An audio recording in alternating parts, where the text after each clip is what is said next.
Good evening, dear friends. Tonight, we will journey deep into the core of ancient Greek mythology, taking a slow, comforting trip carried by the magic of these peaceful, storied tales. If we are ready to light the depths with our torch, let us begin. These stories have been whispered from ear to ear for thousands of years, carried forward by generations of dreamers, just like you. Now, dim your lights a little. Make yourself a quiet corner beneath your blanket. Set aside the day's noises and allow them to slowly dissipate, like the morning mist dissolving over the Aegean Sea.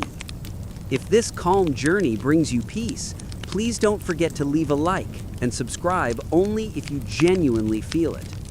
Also, don't forget to share in the comments where you are watching from and what time it is in your city right now.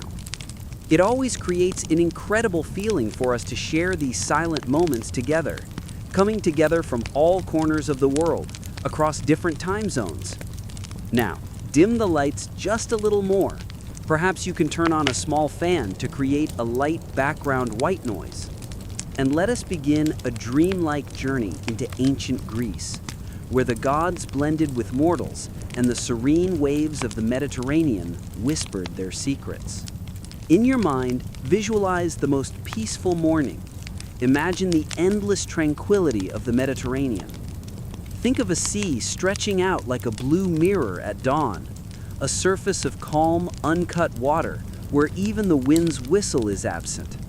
Not a single ship is visible on the horizon, only the vast, warm, and stagnant waters.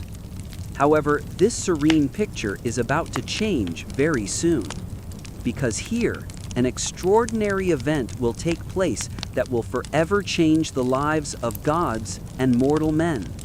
This is how the story of Aphrodite's birth begins. This birth has a very different beginning from the tales of other divine beings. There were no sounds echoing from Mount Olympus with grand announcements, nor epic declarations this time. On the contrary, everything was as silent and simple as the sea foam. The ancient Greek people would whisper this story during temple feasts, or tell it to lull their children to sleep. Imagine a time when the world was quite old, the earth was still young, and the gods were in the process of getting used to their duties. According to the legend, a god named the Titan Cronus set in motion the events that would bring forth the most beautiful goddess ever known. But above all else, Cronus had enormous family matters casting a shadow over him, like a nightmare. His relationship with his father, Uranus, was overly challenging. Uranus was the personification of the sky, infinitely vast, quite overwhelming, and a difficult presence. Unable to tolerate his oppressive, tyrannical behavior any longer, Cronus decided to take action. He confronted his father with a colossal curved sickle. Truly dramatic events unfolded, but the gods of that age preferred to settle their conflicts in different ways. Cronus managed to severely wound his father, and during this conflict, Uranus's sacred essence spilled into the sea. The peaceful scene starts here. The warm, stagnant water glows, not from sunlight, but from a deeper magic. The essence of the sky god merges with the ancient waters, and soft foam begins to form on the surface. This was no ordinary sea foam. It intensified in spiral movements, becoming brighter. Gathered together as if shaped by invisible hands, the foam floated like a small island made of white, pearlescent bubbles. This magical island drifted across the Mediterranean for hours. Beneath it, fish swam, reflecting light on their scales, and birds circled above. The foam island passed by the Greek islands where fishermen were mending their nets in the early hours. Those who saw it watched this divine beauty, not daring to disturb it. As the sun rose, the foam shifted and gently took shape. First, an undefined form emerged, then a figure began to appear. Finally, the foam parted, and Aphrodite majestically rose from the surface of the sea. With hair reflecting like gold, luminous skin and eyes carrying the color of the deep seas, she offered a smile that beautified the world. She stepped gracefully into the water, as if she had walked upon waves her whole life. The sea seemed to support her, with small ripples leading the way to the nearest shore. Dolphins danced beside her, and the wind gently tossed her hair. Her steps were like flowers blooming on the water. Pink and white petals turned into colorful patterns on the surface. The first island she reached, which would forever be known as her sacred home, was Cyprus. As her feet touched the sandy shore, the beach instantly transformed. Seashells scattered among the sand began to shimmer like pearls. Ordinary-looking stones became smooth and gained an elegant beauty. Wild roses suddenly bloomed atop the cliffs, filling the air with a sweet scent. The few people on the island immediately noticed this change. Married couples felt their hands reach for each other without even realizing it. Children playing on the shore suddenly started making crowns of flowers. Even the animals seemed affected by this change. The birds' chirping became more melodious, and cats began resting with contented looks in the sunlight. But Aphrodite's journey did not end here. The delicate ripples that carried her to Cyprus moved again, and she continued her journey from island to island across the blue waters of the Mediterranean. The places she touched became seemingly brighter, more full of love and harmonious. When she finally reached the Greek mainland, something unexpected occurred. The other gods on Mount Olympus, carrying on with their daily routines, paused their work for a while. Zeus stopped while riding his storms. Athena set aside her weaving and became lost in thought. Apollo's music-infused playing suddenly ceased. They all felt the same thing. There was now a new being in this world, one that would change everything. And they were right. Aphrodite's arrival represented the beginning of the unique power of beauty, love, and attraction. However, unlike other gods who brought down the earth with lightning or shook the land with earthquakes, her touch was as light as a whisper, bringing a gradual transformation. Her influence emerged in small moments. A single meaningful glance shared between strangers, the sunlight making someone smile more sincerely, or the desire to pick flowers for a friend. Before Aphrodite was born, the Greeks believed love already existed, but it was simpler, functional, and aimed at survival.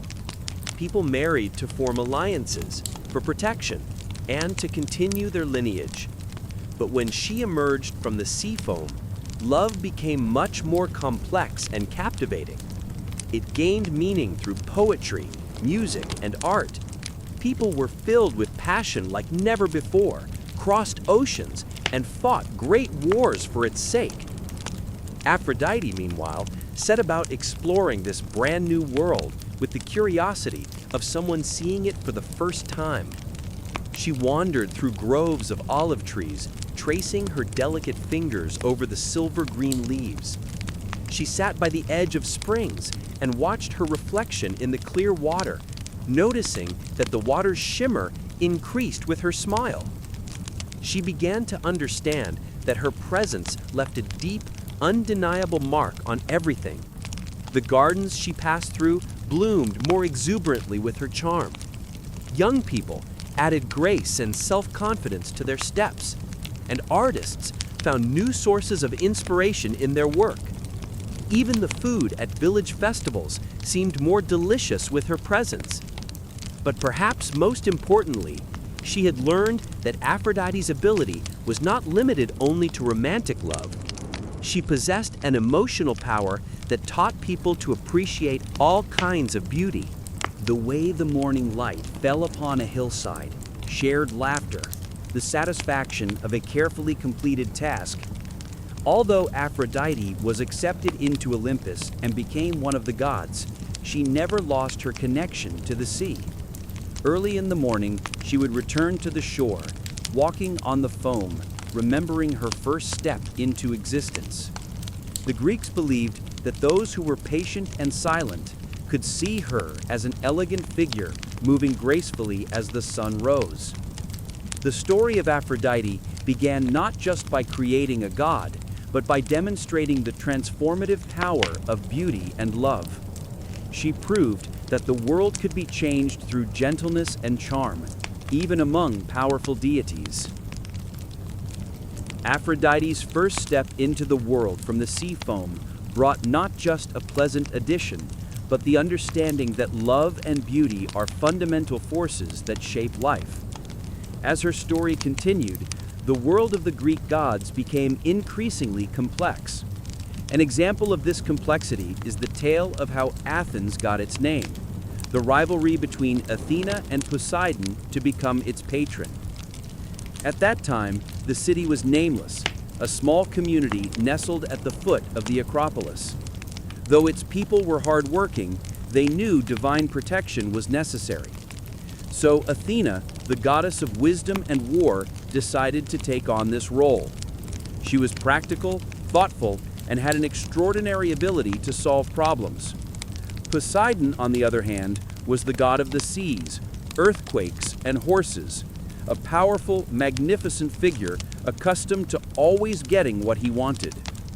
When both of them appeared one day with the same intention, declaring their wish to be the city's protector, the people were faced with a complicated situation. Thanking one god and gently refusing the other could invite possible disaster. However, it was also impossible for two gods to simultaneously protect and watch over one city. It would be like trying to serve two different masters, which everyone knew never worked. To find a way out, the city's leaders sought a fair resolution. The solution was a competition free of malicious intent. Both gods would present a gift to the city, and the people would decide which gift was more valuable. The gift of the winner would not only earn them the title of the city's patron, but the city would also be named after them. The day of the competition dawned bright and full of hope. The news had already spread far and wide, and people from surrounding communities flocked in masses to witness this historic event. The participants gathered on Athens' famous Acropolis. They talked excitedly among themselves, making friendly predictions about which god would prevail. Poseidon was the one to take the first step. This was likely due to his being older and more esteemed. He advanced to the top of the hill, raised his imposing trident, and struck the ground with all his might, seeking to demonstrate his power. With a tremor that echoed from the depths of the earth, the rocks cracked and fissures formed, and finally, water gushed from the spot where his trident touched, creating a spring. The crowd watched, mesmerized. No one could help but applaud. A water source in such an arid climate was priceless. Gaining such a value right in the middle of the city could greatly ease the lives of the people. They could drink this water, water their animals, and use it to irrigate farmlands during dry periods. Many found the gift impressive as well as useful. However, One person gathered the courage to taste the water from the spring and revealed the truth that changed everything.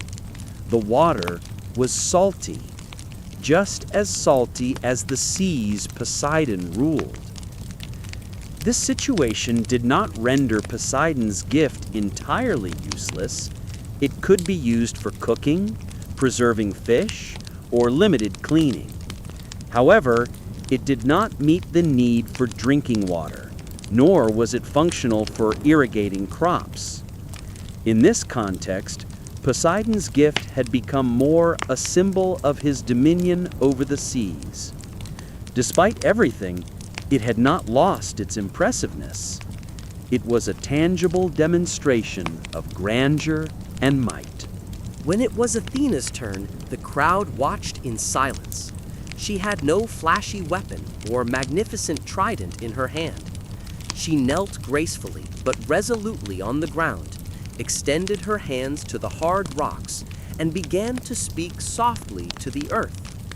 The tone of her voice was so gentle that even people standing right next to her couldn't quite understand what she was saying. Time passed, but for a long while, nothing happened.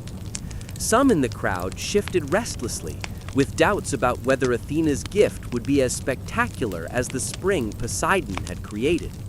Meanwhile, Poseidon, the god of the seas, watched the unfolding events with increasing confidence, seemingly certain that whatever his niece planned would pale in comparison to his own impressive display of water. However, as Athena placed her hand on the ground, touching the hard soil, something slowly began to emerge. Initially, this thing was small, a thin green shoot barely distinguishable among the rocks and dust. But as eyes turned toward it and everyone gazed in admiration, it continued to grow. Within minutes, it had turned into a small sapling. Within an hour, it had evolved into a young tree. As the sun approached setting, this tree, which had opened its graceful branches and whose leaves shimmered like bright silver, had grown taller than a person. This object standing in the middle was an olive tree, and it was the first olive tree everyone there had ever seen. To fully understand how extraordinary this gift was, one had to imagine the living conditions of the people at that time. Their lives were sustained largely by bread, cheese, and vegetables painstakingly grown in difficult soils. Meat was quite a rare and expensive luxury. Their diet was extremely simple and modest. Athena explained that this tree would provide unique contributions to humanity. Its fruits could be eaten fresh or stored in salt water.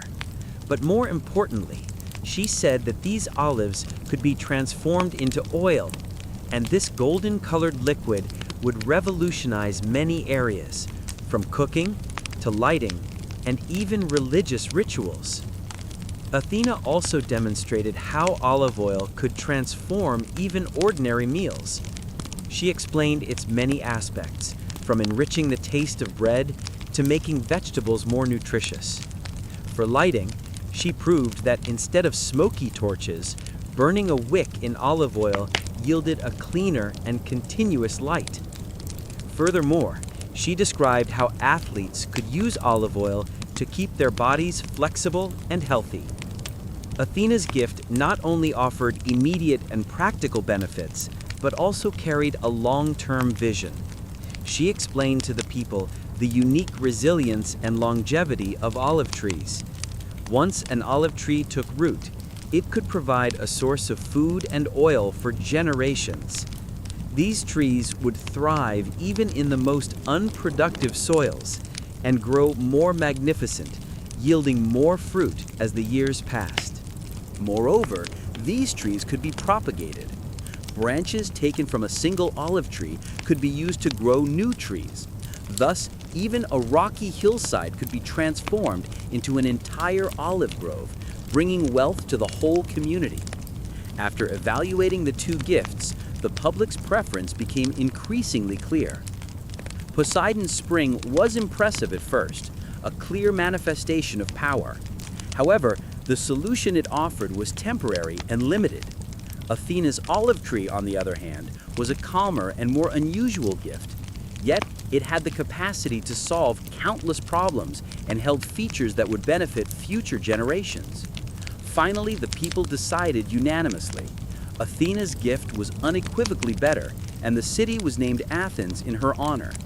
However, as might be expected, Poseidon was not one to accept this defeat gracefully. He departed in a great fury, leaving small earthquakes and agitated seas in his wake. Over time, however, his anger subsided and he came to appreciate the wisdom contained in Athena's gift and the sound judgment of the Athenian people. So what happened to that first olive tree? The Athenians considered it sacred, built a special temple around it, and protected it with great care. They believed that as the tree grew, the city would remain prosperous. In times of war, enemies had tried to cut down the tree, thinking that destroying Athena's gift would weaken Athens. But the goddess had created her tree resiliently. Even when cut down, it would sprout anew from its roots, growing back stronger and more robust each time. For the Athenians, the olive tree held meanings beyond just a source of food and oil. It symbolized the city's values: wisdom over brute force, long-term thinking over instant gratification, and the pursuit of peaceful prosperity over conquest and domination. Olive branches had become the universal symbol of peace in the Greek world. Wreaths made of olive leaves were presented to victorious athletes in competitions. Brides carried olive branches at their weddings, and diplomats symbolically brought these branches with them during treaty negotiations. Olive oil production shaped Athens' future. It made the city a wealthy, prosperous, and influential center. The fame of Athenian olive oil spread across the Mediterranean. Ships from distant lands called at its ports specifically to trade for Athens' olives and oil. Furthermore, these ships brought with them ideas, cultural influences, and commercial goods that helped establish Athens as a center of education and art. The economic gain provided by olive cultivation played a fundamental role in the rise of Athens, financing many of the city's magnificent construction projects, schools, and artistic activities. Even today, the Parthenon Temple, rising atop the Acropolis, was built partly with the revenue generated from olive oil exports. However, the most interesting part of this story is perhaps that it reveals the ancient Greeks' understanding of wisdom and leadership. They grasped that the best solutions were often not the most spectacular, but the ones that were carefully thought out. The single olive tree that Athena quietly presented created a more lasting change than Poseidon's flamboyant display of power. This tree represented the kind of thought that would make the Athenians famous throughout history. A deep, patient perspective that considered long-term benefits. This same wisdom was powerful enough to enable Greek civilization to lead the way in democracy, philosophy, theater, and scientific thought. Thousands of years later, olive trees still grow on the hills surrounding Athens. Some sources suggest these trees are descendants of Athena's original tree. With their gnarled trunks and silver-green leaves, they connect the modern city to its ancient roots. If you travel to Athens, you can see the olive trees on the slopes of the Acropolis, and on quiet evenings, imagine Athena smiling as she checks on her sacred gift. These trees continue to yield fruit for generations, just as Athena promised. However, Athens is not the only Greek city with fascinating stories. Some of the most captivating tales arise from moments when the Greeks came together, not for a divine reward, but for friendly competition and a desire for excellence. Imagine a wide, grass-covered valley in western Greece. This is Olympia. As the morning sun casts long shadows, the air is thick with excitement. The year is 776 BCE, and according to legend, the first Olympic Games are about to begin. Athletes from different Greek cities have arrived here after weeks of travel. So, how did the games begin? The story revolves around Zeus, the king of the gods, and his father, Kronos. Zeus did not inherit his title. He engaged in an epic struggle with his father for control of the universe and emerged victorious. To commemorate his triumph, Zeus decided to organize games at Olympia. But as a wise leader, he held these games not just for his own glory, but to carry a broader meaning. He wished for mortals to demonstrate their strength, speed, courage, and sportsmanship. Therefore, he decreed that Greek athletes should gather at Olympia every 4 years in their honor. Now, imagine you are an athlete arriving at Olympia for the first competitions. You have trained for months, perhaps years, preparing your body and mind for this moment. Your legs have grown strong enough to run to the ends of the earth. Your muscles have lifted stones and thrown javelins, memorizing every movement. When you arrive at Olympia, you feel that this place is different from others. There is a special energy in the air. As the other athletes arrive, you don't look at them as enemies. You're curious about their training, their cities, and their stories. Zeus had instituted a revolutionary rule here. All wars had to cease during the time of the Olympics. Everyone would lay down their weapons and focus on peaceful competition. Even armies would stop fighting to ensure the safe arrival of athletes. Pirates would not attack ships carrying competitors. All disputes would be forgotten throughout the games. In the athletes area, you learn the traditions and rules. Everything is designed for fairness and respect for the gods. The races are only for free-born Greek men. An environment free of slaves, foreigners, and criminals is maintained. Competitors swear an oath to Zeus that they will compete fairly and have trained for at least 10 months. The night before the race, a torchlit ceremony is held. The athletes gather at Zeus's great altar. As priests sacrifice wild boars, everyone places their hands on the altar and swears, "I will compete with honor. I will not cheat, and I will respect my rivals." The morning starts with the stadium race, stadion. This sprint race of about 200 meters is considered so important that the winner would lend his name to the entire festival. These first games would forever be known as the historical Olympics, carrying the winner's name. 20 men line up at the starting line, marked by grooves in a stone slab. Modern technology is nowhere to be seen. There are no starting blocks or special running shoes. They will race barefoot on compressed soil and sand. The starting official, instead of using a customary whistle or gun, drops a bronze disc.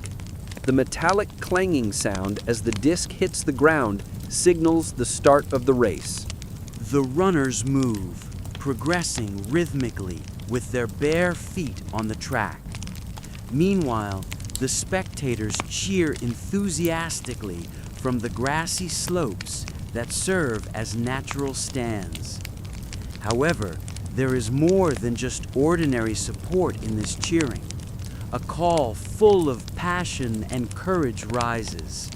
All those present feel with an understanding that transcends their personal preferences, that they are witnessing the birth of a tradition that will extend far beyond their lifetimes. The winner of the first Stadion race was an ordinary man named Corybus, a cook from the city of Aeolus. Imagine the astonishment created by this victory, which suddenly made him the most famous figure in Greece. But his success was not solely due to being fast. Corybus's victory was celebrated because it reflected the Olympic ideal represented by a simple person who competed with hard work and honor. Over time, new events were added to the competitions. One of these was wrestling, a struggle where athletes covered in olive oil and sand to improve their grip tried to throw each other to the ground 3 times. Wrestling matches took place in a competitive but highly respectful atmosphere. The winner would offer a hand to help their opponent stand up, and they would embrace before parting. The pentathlon aimed to determine the most skilled athlete according to the principle of balanced excellence by testing competitors in 5 disciplines: running, long jump, discus throw, javelin throw, and wrestling. Watching the long jump in particular was fascinating because the techniques used by ancient athletes were far from ordinary. Jumpers carried stones or metal weights in their hands as they leaped, trying to increase their distance by swinging these objects forward on takeoff and pulling them back upon landing. The discus throw was noted for its grace. Athletes would spin in circular motions to gain momentum before throwing the heavy bronze discs, moving as if they were dancing. The most successful throwers did this with such mastery that the discus seemed to effortlessly slip from their hands and travel to the end of the field. But perhaps the most breathtaking event was the chariot races, held on a long, narrow track called the hippodrome. These races, where teams of 4 horses fiercely competed, with drivers standing in small 2-wheeled chariots, often depended as much on the driver's ability to control the animals around sharp turns as on speed. Dangerous turns were the critical moments that determined the winner and the loser. These races were known for frequent accidents and collisions, escalating the excitement to its peak. As an interesting rule, even if the charioteer fell from the chariot, if the horses completed the race, the team was still considered the winner. The Greeks understood that victory came not from perfect control, but from the ability to act and trust in fate. During the competitions, people who might otherwise be enemies, Athenians, Spartans, Corinthians, would gather, share food and wine, chat about the athletes' chances, and realize they had more in common than expected. The games transcended athleticism. They represented the shared culture and values that celebrated Greek identity, crossing the boundaries between city-states.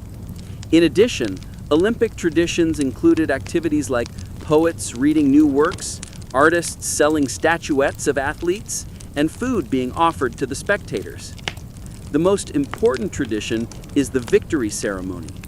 Winners are crowned not with gold medals, but with wreaths made from Zeus's sacred olive tree. Receiving this wreath meant divine approval and eternal glory. At the ceremony, the winner's name, his father's name, and his hometown are announced. Then the olive wreath is placed on his head, and everyone sings hymns to Zeus. The real prize begins when the victors return home. They become famous in their cities. They receive privileges, such as free meals for life, special seats at festivals, and sometimes statues are erected in their honor. Victory poems are written about them, and they are believed to have received special favor from the gods. They are thought to have luckier, healthier families and long lives. Some cities even believed that their Olympic champions would protect them from natural disasters and defeat. By the end of the first games, participants understood they had started a tradition that would remind Greeks of their common heritage by bringing them together every 4 years. The Olympic flame, which continued to burn throughout the games, was extinguished during the ceremony held on the last day. However, the extinguishing of this flame did not mean the end of the Olympic spirit. The athletes returned to their cities filled with the warmth of the friendships they had forged, the new techniques they had acquired, and stories of the indescribable excitement of competing at the highest possible level. And so, they immediately began training for the Olympic Games 4 years later, because they had now experienced what the Greeks could achieve when they gathered not only for war, but to celebrate humanity's shared achievements. The Olympics would evolve and expand over the centuries. More events would be added, facilities would be modernized, and competitions would become more intense. But the values established by these first games would remain unchanged. The goal of excellence, the principle of fair play, the understanding of peaceful competition, and the respect shown both to the gods and to one another would always endure. Today, when we watch the modern Olympic Games, we recall the moment in ancient Greece when a group of athletes in that sacred valley chose to push the limits of human capability while paying their respects to the gods, thereby initiating a tradition carried into the future. The Olympics are a beautiful example of what can be achieved when people come together in friendship and peace. But what happens when this competitive spirit is directed toward the battlefield? Imagine stepping into the most famous military mess hall of the ancient world. As the sun sets over the mountains of southern Greece, shadows lengthen over a plain, stone building where Spartan warriors gathered every evening. A low hum from inside, murmurs, and the sound of wooden spoons scraping against earthenware bowls blend with the tranquility of the surroundings. But a very different atmosphere is felt here. Though it seems like an ordinary meal, this nightly dinner is a daily ritual that sustained the order of the Spartans, perhaps the most disciplined society in human history. Now, this modest dining hall, called the Spartan Syssitia, welcomes you. This place embodies the most fundamental characteristics expected of the Spartans: functionality, simplicity, and durability. Tables are long wooden planks stretching across the room.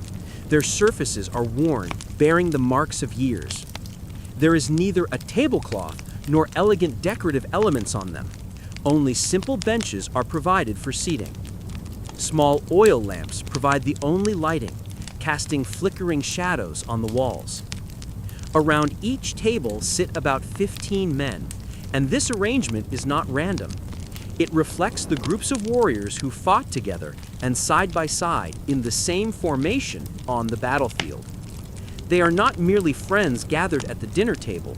When war begins, they become comrades who entrust their lives to each other and rely on one another. The first thing you notice when you move to one of these tables is how calm the atmosphere is compared to the dining halls in other cities. A dinner in Athens or Corinth would usually be lively with loud conversations, laughter, and political and philosophical debates. But here, the men speak in a low tone. When someone says something, the others listen carefully before responding. The meal begins with the same ritual every night. It has remained unchanged for generations, for years. The centerpiece of the evening meal, the black broth, melas zomos, is brought in a large pot, often by a young server being trained to become a full warrior. This black broth is legendary throughout Greece, but often in a negative sense. Jokes made by Greeks about this food are famous. Some Greeks said that after tasting the black soup, they could finally understand why the Spartans were so willing to die in battle. To them, death might be more appealing than drinking another bowl. So, what exactly is this much talked about black soup? The recipe is quite simple. Take an inexpensive amount of pork if possible. Add salt, vinegar, and pig's blood. Boil all these ingredients in water until they turn into a dark, thick liquid. That is all. You don't add herbs, vegetables, or spices to make it tastier. You simply aim to consume protein, salt, and calories in the most efficient way possible. The soup is served in the same bowls that have been used for decades, and every man receives the same amount. Neither high-ranking officers are given privileged large portions, nor are the younger men given reduced servings. Everyone's plate is equal. Alongside the black broth, a simple and dense bread made from barley flour is served. It contains no honey, nuts, or any other ingredient that might enhance its flavor. This bread is intended only to be filling and to provide the energy needed for the next day's physical training. Occasionally, you might see a small piece of cheese, a few olives, or rarely, some fish on the table. But these are considered luxuries. Black broth and barley bread are the staples at every meal in Spartan society. When you take the first spoonful of soup, you begin to understand why this meal holds such a significant place in Spartan life. You realize the issue is not the food itself. What is important is what it represents. Above all, the idea of equality stands out here. Everyone eating the same meal emphasizes that no Spartan is superior to another. The wealthiest citizen, who owns vast lands and hundreds of slaves, sits side by side with a modest fellow and drinks the same simple soup from the same bowl. The idea of equality is not limited to the table setting. This understanding is reflected in every aspect of society. Men are expected to contribute financially to these communal meals equally and make a monthly payment that covers the cost of ingredients and preparation. If someone is unable to pay their share, the other members of the dining community support them, because no one should be excluded from these important gatherings. In addition, the topic of discipline is quite noticeable. Eating a monotonous meal every day without complaint and without asking for more variety accustoms the mind to facing difficulties with composure. If you can settle for a simple black broth, even though you could afford better food, you are likely in a condition to adapt to the discomforts and dangers of war conditions. But perhaps the most important element, in addition to this, is the aspect of bonding. Sharing this deliberately unappealing meal creates a unique sense of camaraderie among the participants. Everyone shares the same small sacrifice, accepts the same simplicity, and participates in the same ritual of dedication. And it truly is a ritual. The black soup is served in a specific order, starting with the oldest person at the table. Before starting the meal, the gods are honored and departed comrades are remembered. The actual meal proceeds only after this short ceremony. The conversations held during the meal have a defined framework.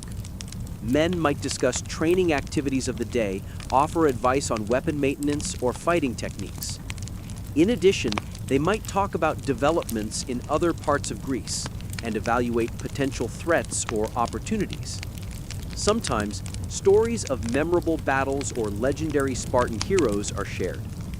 However, deep philosophical subjects, popular among Athenians, or artistic discussions common in other cities are unlikely to be heard at these tables. Conversations at Spartan evening meals are more functional and focus on their primary mission, superior warrior skills. But another element that draws the attention of external visitors is the subtle sense of humor noticed in these discussions. Although Spartans are known for their seriousness, they are not sullen and joyless people. They have simply adopted a sharper and simpler sense of humor. This sense of humor can be seen in a graceful joke about a training accident or a witty observation about Athenian politics, but it is always delivered in the distinctive Spartan style, short, effective, and never breaking the gravity of the subject. The name given to this kind of humor comes from Laconia, the region where Sparta is located. Laconic speech.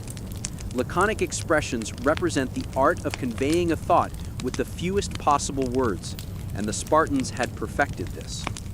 One of the most famous examples of laconic sayings is the threatening message sent to Sparta by Philip II of Macedon.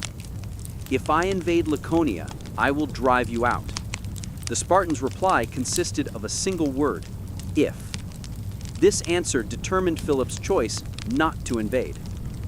As the meal progresses, it is noticed that everyone follows the conversations with great attention. Their ability to focus and listen when someone begins to speak is highly impressive. These meals are not only for nourishment, but also a social ritual that reinforces their commitment. In other cities, at dinner, usually more than one person speaks at the same time. Words are interrupted, and people compete to be heard. But here, when one person speaks, everyone gives them their attention. When the statement ends, there is a short silence before the reply. This is not because Spartans are naturally quiet people, but because they are taught from childhood to speak and listen thoughtfully. This discipline is vital for clear communication in battle and for executing orders completely. The meals do not last long, usually concluding within 30 to 40 minutes, and are a practical time for communication for men working together, rather than a social event. After the black soup and bread are consumed, a small glass of diluted wine is offered. The wine is carefully measured so that it relaxes people and facilitates conversation without leading to careless talk. When the meal ends, the conversation quietly subsides. Some linger to discuss military matters, while others return to their families or barracks. Before leaving, the oldest person at each table offers a short prayer of gratitude, not for the deliciousness of the food, but for a meal shared with brothers who would dedicate their lives for each other if necessary.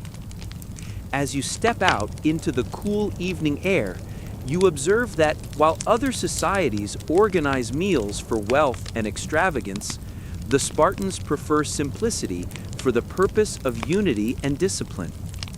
Most cultures celebrate individual expression through food, but the Spartans emphasize a common identity and purpose. People generally see meals as a source of pleasure, while the Spartans see this moment as a form of training that develops their self-discipline. This communal dining arrangement continues throughout a Spartan's life. A Spartan who reached the age of 30 and gained full citizenship was expected to eat his main daily meal with others in his military unit's mess hall until he was too old to fight. Men who frequently avoided these communal meals without a legitimate reason risked losing their citizenship rights. This tradition was extremely important to Spartan society. Even when Spartans traveled to other cities, they often carried their own food to avoid the risk of being drawn into more extravagant meals. There are stories of Spartan envoys gracefully refusing lavish banquets offered by foreign dignitaries. They would instead opt for a simple loaf of bread and black broth. What about Spartan women? Although they were not included in the military dining rituals attended by men, they had their own practical and simple eating habits.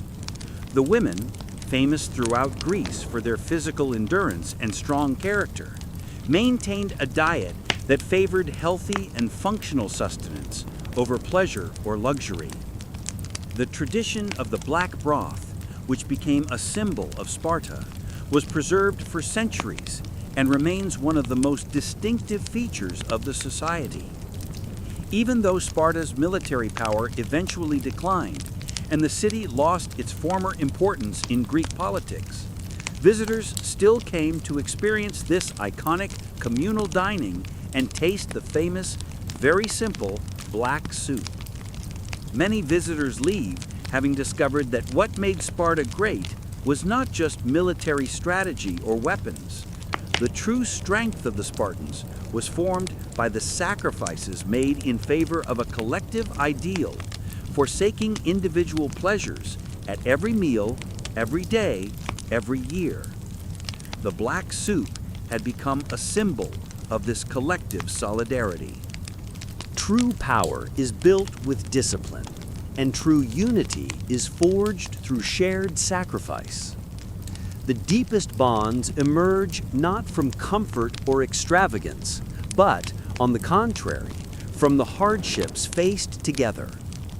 While the Spartans leveraged this discipline to amplify their power on land, the other cities of Greece developed their military strength at sea. Among the successes achieved in the oceans, none were seen as more impressive than the powerful, tireless fleets. It is here that the port of Piraeus comes into play, mobilizing at the moment the first rays of dawn touch the water. The Mediterranean, stretching as far as the eye can see, unfolds towards the horizon, merging only with the gentle ripples that fracture the sunlight. However, this view does not evoke a quiet fishing village, for this is one of the harbors where Athens formed the most powerful navy in the world. Even in the early hours of a new day, the sounds of intense labor can be heard. This navy requires constant care and a meticulous approach. At the heart of the maritime activities is the trireme, a vessel whose design makes it one of the most impressive ever seen. Long and narrow, these sleek ships, built for speed, represent the zenith of ancient naval technology. But these ships are more than mere engineering marvels. They symbolize a new way of thinking, redefining sea power and the control of the waters. The name trireme comes from the three banks of oars, trieres, which grant these ships exceptional speed and incredible maneuverability. Approximately 120 feet long and 18 feet wide, these vessels, with the graceful lines of a sailing race boat, have the capacity to carry a crew of 170. The very design that makes the trireme so effective in battle is what also makes it exceptionally challenging to use. Let us now delve into history and step aboard one of these ships to witness the daily life of the people who made the power of the Athenian navy possible. The first thing you notice when you step onto the deck of an ancient ship in the early morning is how full and compact the vessel is despite its narrow confines. Not a single space on the ship is wasted. Every inch is sensitively designed, and every surface bears the marks of continuous use and wear. The 170 rowers, the source of the ship's power, have already taken their places, even though the sun has not yet risen. Contrary to common misrepresentation in popular culture, these men are not slaves chained to their benches. They are free Athenian citizens. Many take immense pride in their exceptional rowing skills and their role in defending their city. The rowers are divided into 3 different levels: the Thranites on the top deck, the Zygites in the middle, and the Thalamites on the bottom. Each level has its unique needs and challenges. The rowers on the top deck work with the longest oars, requiring more complex movements, while those on the bottom support the ship with shorter, easier oar strokes in confined spaces. However, the truly remarkable thing is how perfectly synchronized the movements of all 170 men are. There is no modern technology on these ships, no steam engine, no diesel engine, only progress achieved through human power and perfect timing. When all work in complete synchronization, the trireme can reach speeds of up to 9 knots. This speed is more than enough to ram and sink enemy vessels, or quickly escape from danger. This level of coordination is astonishing. The rhythm on the ship is regulated by a chief officer using vocal commands or by a wooden mallet hitting the hull. The call echoes throughout the entire ship, and all 170 rowers must hit the water simultaneously. Otherwise, the ship becomes ineffective. Why does this ship never stop? The reason lies in Athens' strategy of controlling the sea lanes that bring grain from Egypt, timber from Thrace, and luxury goods from across the Mediterranean.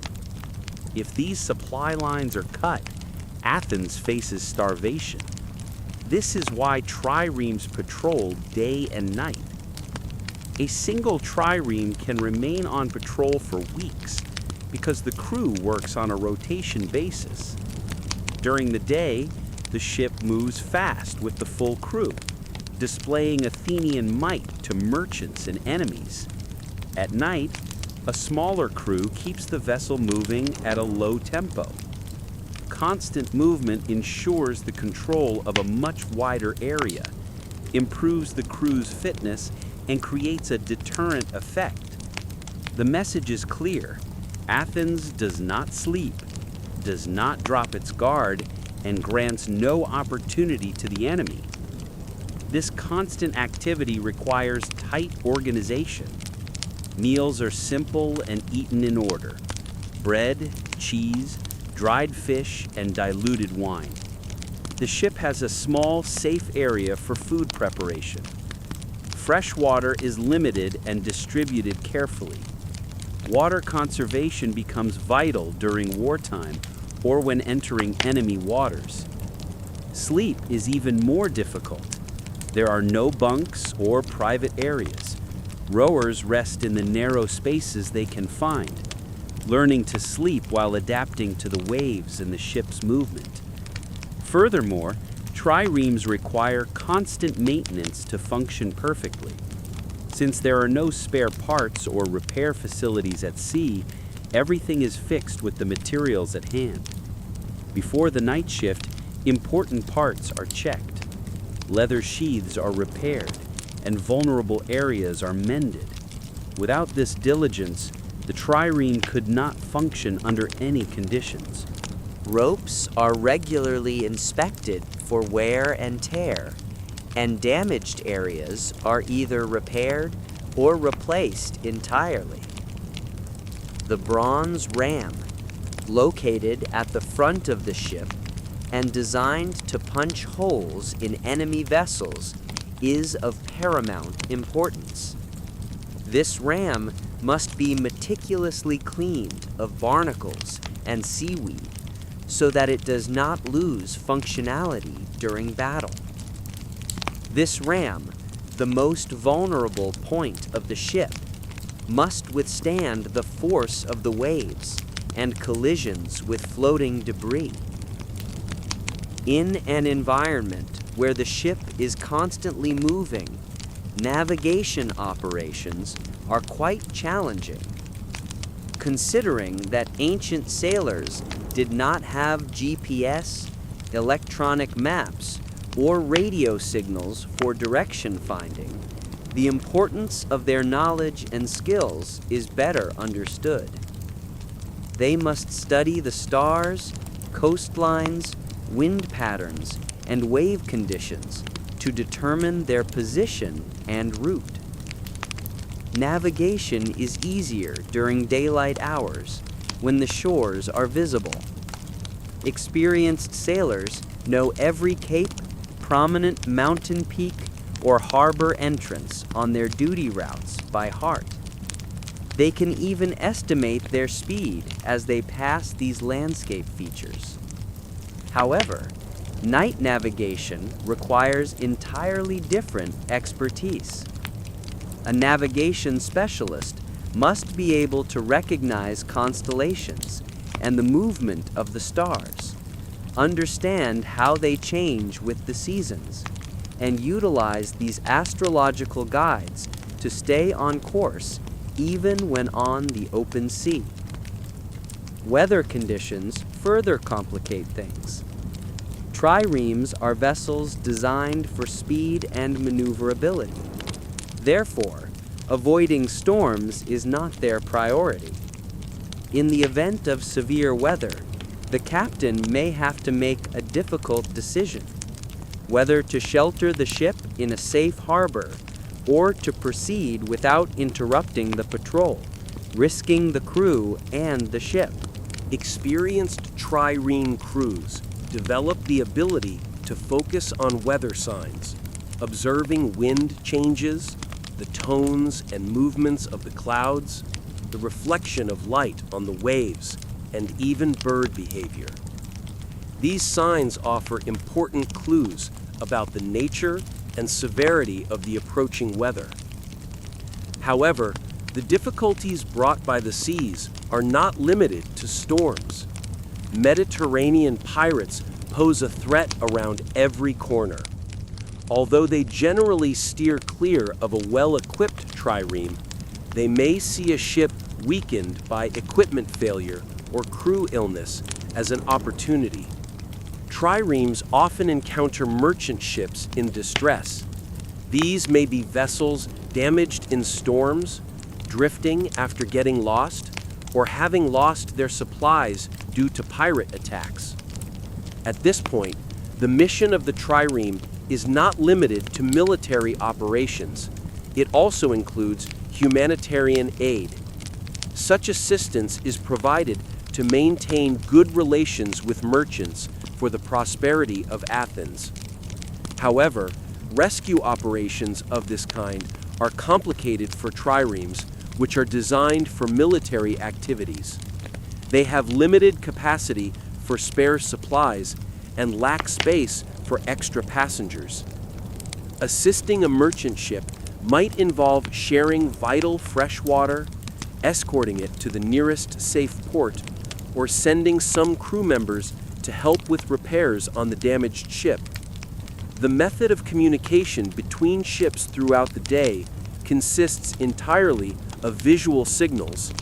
Flags, banners, and standardized hand gestures allow the trireme crew to convey identity, destination, and whether assistance is needed to other ships.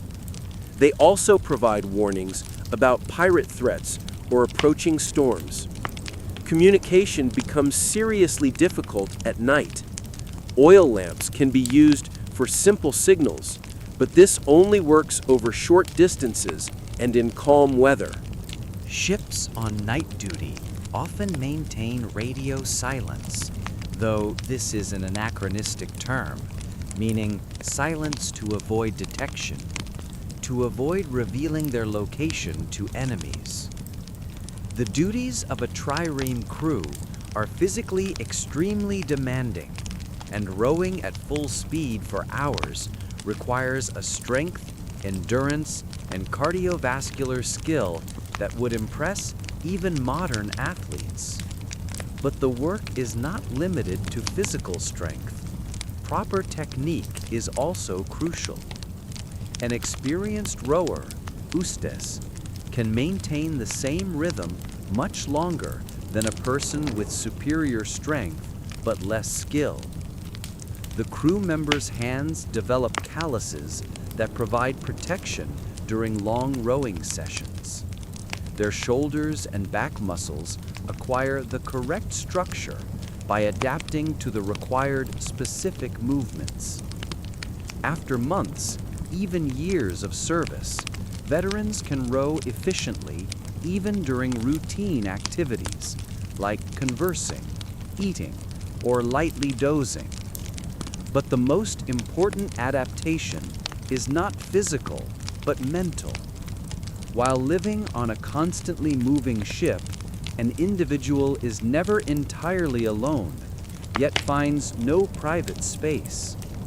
Being ready for possible action at any moment demands strong psychological resilience. Successful trireme crews develop a near telepathic bond. They cultivate an extraordinary awareness of each other's moods and needs. However, when the ship finally returns to land after long weeks, the adaptation to life on shore can be painful. Crew members report feeling unbalanced on solid ground for a while after getting used to the continually moving ship. After getting accustomed to falling asleep under the sound of waves hitting the ship and the gentle creaking of wooden joints, the silence of homes can feel strange at night. Yet, without this crew and these ships, the rise of Athenian democracy would not have been possible. Thanks to the wealth brought by grain ships from Egypt, silver from Spanish mines, and exotic goods transported from Black Sea colonies, Athens experienced its golden age in art, philosophy, and politics. All this prosperity of Athens was safeguarded by the triremes, which patrolled non-stop, never allowing enemies to sever the city's vital maritime connection. However, while Athenian ships ruled the seas with a culture of constant movement and alertness, other forms of power in ancient Greece were based on entirely different principles. With silence, depth of thought, and the patient interpretation of the divine will, you wander through the quiet corners of ancient Greece, listening to the whispers of prophecies. In these places where the rhythm of daily life flows slowly, which you have forgotten, your mind turns toward another scene, a harbor where a once magnificent structure stood, its shadow caressing the gentle ripples of the Mediterranean. You now find yourself transported through the ages, face to face with the imaginary sight of an island sparkling like a jewel in the warm waters along the shores and between Greece and Asia Minor. You are around 280 BCE, witnessing the birth of something impossible. Piece by piece, a bronze giant rises. The name of the man who shaped it was Chares of Lindos. He was said to possess the most patient and skilled hands of his time. Chares, waking at dawn every morning, would stretch his arms toward the sky, and walk with heavy steps toward his workshop. The smell of bronze and hot coals that permeated the streets would mingle with the salty sea air. The islanders at this time bore the scars of a terrible war. These lands, besieged for a year, had finally regained their freedom through a miracle. Enemy ships had surrounded the island like predatory wolves, yet they retreated, leaving behind their colossal siege engines, having failed against a resistance they had not anticipated.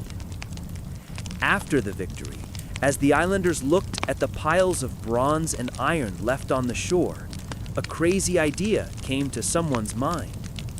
Perhaps the idea belonged to Chares, to build a work so magnificent and impressive that ships coming from the farthest corners of the Mediterranean would notice and pause in awe. But a little-known fact is that the statue, known as the Colossus of Rhodes, was built neither in a day nor in a year. It was created after 12 years of devoted work. Throughout this long process, Chares woke up early every morning, ate his simple breakfast of bread and olives, and set off toward perhaps the most ambitious art project in history. As you watch him work over these long years, you can literally feel the weight of the project. Bronze was not a material to be processed casually. Unlike clay, it had to be heated until it shone like a small sun, then allowed to take shape in carefully prepared molds. This colossal statue had thousands of pieces, and each one had to be perfectly finished. Chares's first job was to construct the bronze feet, which would be the height of a modern 15-story building. These feet had to be strong enough to bear the statue's weight. He worked only on the toes for months, meticulously ensuring that every detail would bear the load it would eventually carry. Townspeople passing by his workshop would glance inside, watching the same bronze piece being polished repeatedly. Even children grew up with this project. For example, a girl who was 5 years old when it started was a young woman by the time the statue was completed. During hot summer days, she would bring water to Chares and silently watch his sweat drip onto the bronze. Perhaps she had asked him, "Why are you building it so big?" He would wipe his hands on his leather apron, look towards the distant harbor, and, pointing to his mysterious colossal structure, would say, "Because sometimes the world needs to know that even after the most terrible catastrophes, beautiful things are still possible." The statue was not created as most people imagine. You may have encountered engravings depicting the Colossus as a gigantic bridge at the harbor entrance, with ships passing between its legs. However, this depiction is the fruit of a far-fetched legend. The actual Colossus was built upon a hill, and the gigantic bronze figure shielded its eyes with its hand as it gazed at the horizon. This statue represented the sun god Helios. Every morning, as the real sun rose, its bronze skin shone as if it were alive. Can you imagine this? A 30-meter-tall bronze giant reflecting the first rays of light, looking out at the endless sea before it? Sailors approaching the harbor would see this golden gleam of the Colossus from miles away, recognizing it as the herald of their approaching home. However, the construction of the statue meant challenging engineering problems that were unsolved for that era. How could a giant be built to withstand the wind? How could tons of heavy bronze pieces be lifted and placed without the advanced technology cranes of modern times? All the answers lay in the disciplined work of the laborers and their determination to invent new methods. The fundamental structure of the statue was built like a skeleton hidden inside a living body. First, a durable skeleton made of iron bars and stones was designed. Then, starting from the base, this skeleton was gradually covered with bronze plates. As the statue grew, the ramps and scaffolding surrounding it rose with it. Eventually, the giant statue became a colossal structure enclosed by wooden ramps and platforms of dizzying height. Workers carried the bronze pieces up the ramps one by one, like ants, completing the structure step by step.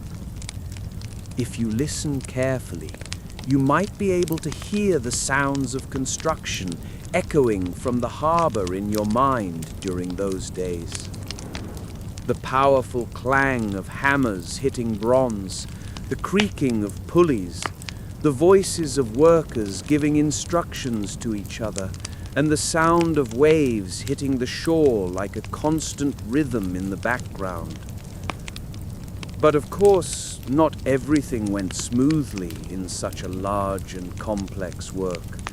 Accidents also happened. Bronze was an extremely heavy material, and the construction heights were fraught with dangers. Sometimes workers fell, occasionally faulty castings were made, and the piece had to be melted down and reformed. Perhaps Chares noticed his hair turning grey during moments when he sat on a rock by the harbor, questioning whether this colossal dream would ever become reality. His hands were stained with bronze dust throughout this difficult process, which lasted exactly 12 years. His back was hunched, exhausted from carrying the weight of the work he was doing. But every morning he continued to work with determination. Constructing the head of the statue was one of the most challenging phases, because bringing a divine facial expression to life in rigid metal required an incredible effort both aesthetically and technically. How do you make a metal face feel and think? Chares spent 2 full years entirely on the head of this masterpiece. Even someone looking up from 30 meters below the ground would clearly see the statue's facial features, especially the eyes.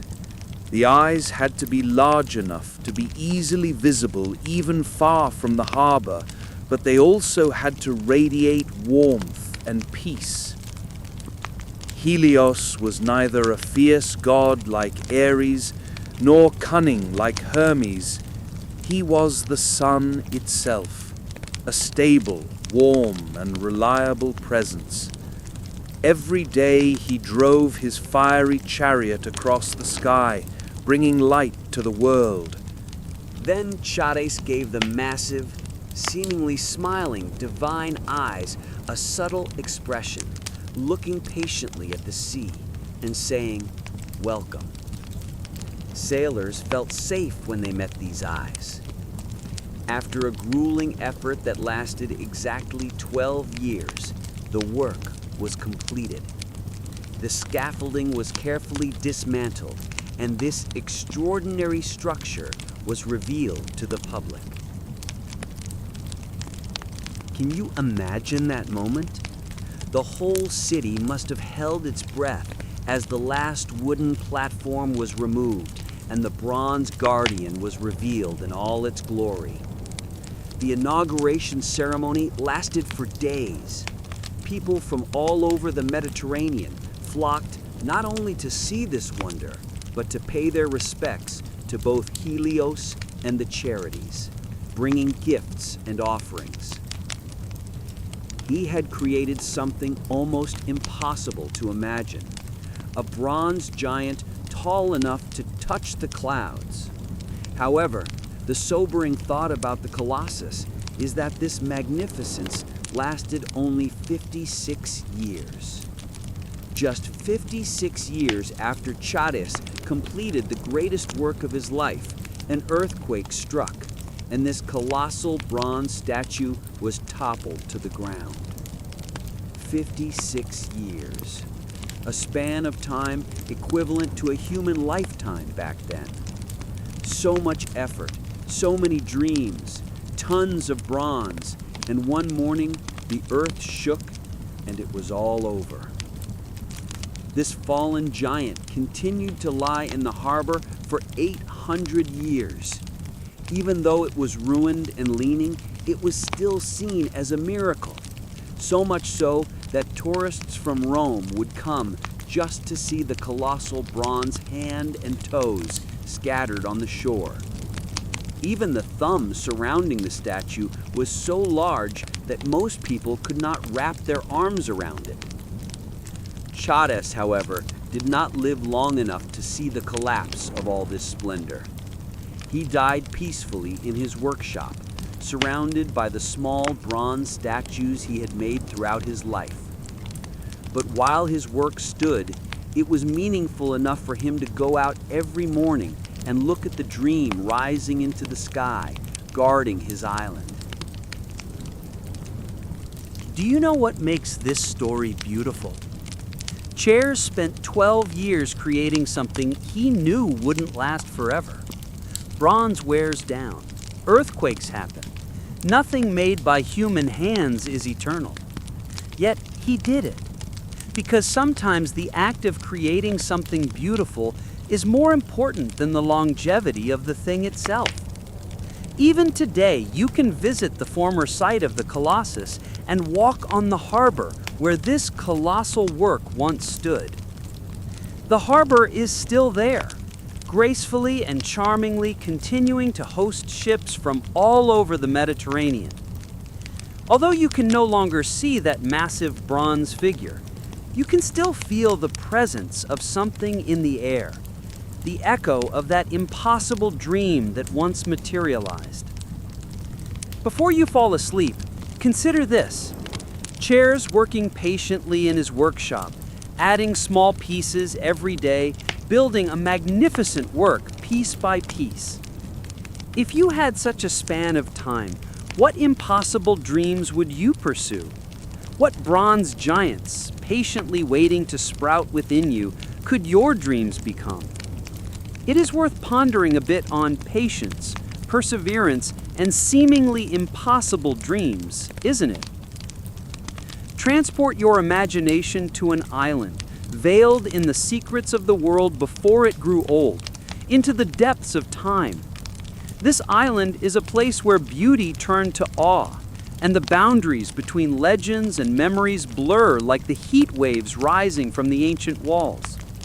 Feel yourself approaching this most captivating island of the Greek seas aboard a small boat. Crete rises like a giant from the waves. Golden hills, dazzling white cliffs, and mysterious valleys where history whispers through the stones surround you. Time flows differently here. It is as if you are in 1450 BCE, or perhaps just yesterday. This is the home of the Minotaur, the center of a complex labyrinth from which finding a way out is almost impossible. But before moving on to the labyrinths and monsters, there are other things to discover. Consider details like the scent of saffron that permeates the early morning air, and how light falls in a completely different way on this island. This place bears the traces of a civilization that preceded classical Greek history, before the philosophers of Athens and the warriors of Sparta. Cretan civilization.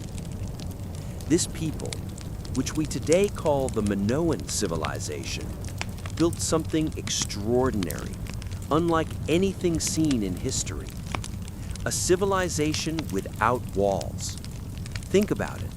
People who chose to exist without great stone walls prepared for war.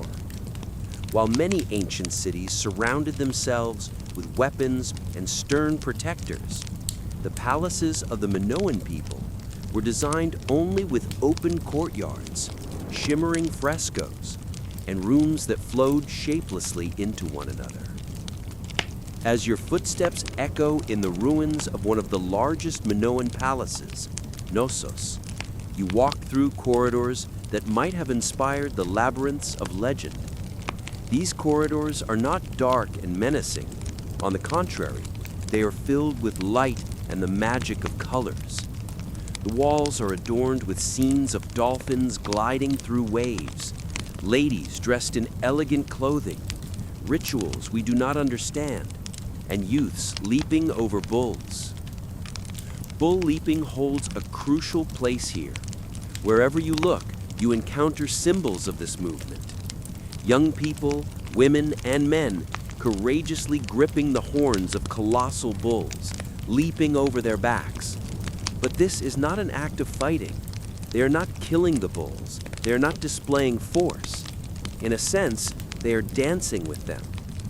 And here, behind this jarring beauty, are traces that make you feel that something about the past has been fractured. What transforms the bull dance into monster stories? The advanced civilization into human sacrifices and subterranean terror? An archaeologist working among old pottery shards might offer many ideas. Perhaps an earthquake, perhaps a volcanic eruption, or perhaps an invasion. In 1450 BCE, the Minoan Civilization was almost instantly wiped out, with its palaces burned and its art destroyed. The legend of King Minos and his labyrinth might be an attempt to transform the incomprehensible chaos of this destruction into a story. Minos' palace truly resembles a labyrinth, winding corridors, intertwined staircases, and storage rooms extending underground. It is impossible not to get lost. In the throne room, there is a strange detail. The stone chair faces the wall. It looks not at petitioners, but at a wall decorated with griffins.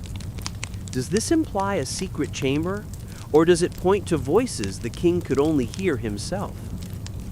As you sit in the silent throne room, you feel the weight of the ancient world, lost lives, vanished civilizations. Are the echoes of whispering robes and bull dancers hidden in the stones?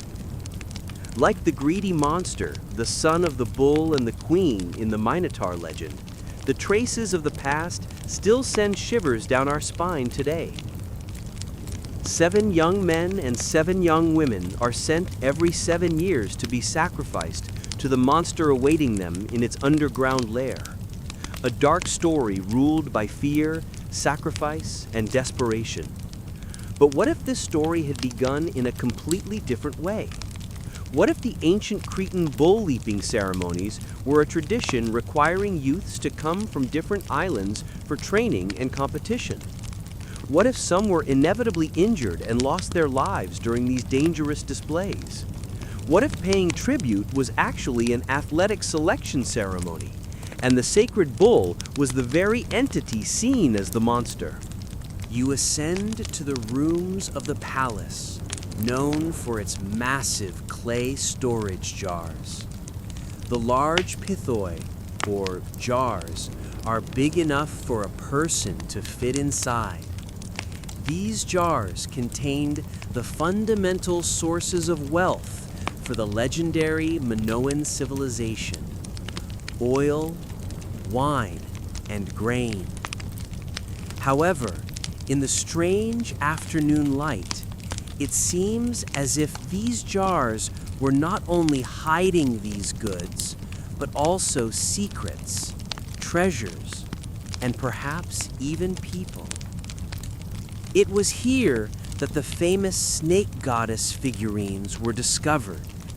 These statues consisted of elegant female figures holding snakes in their hands, with wide, mysterious eyes and detailed carvings. Were they goddesses, or priestesses, or queens? We still do not know exactly, as we have not yet been able to read the Minoan script. This script is called Linear A, and it remains one of archaeology's greatest secrets. We are faced with a civilization whose records, despite being entirely preserved, have not had a single word deciphered. This situation is like discovering a colossal library where all the books inside are written in an unknown cipher. Yet we are left with a history that cannot speak.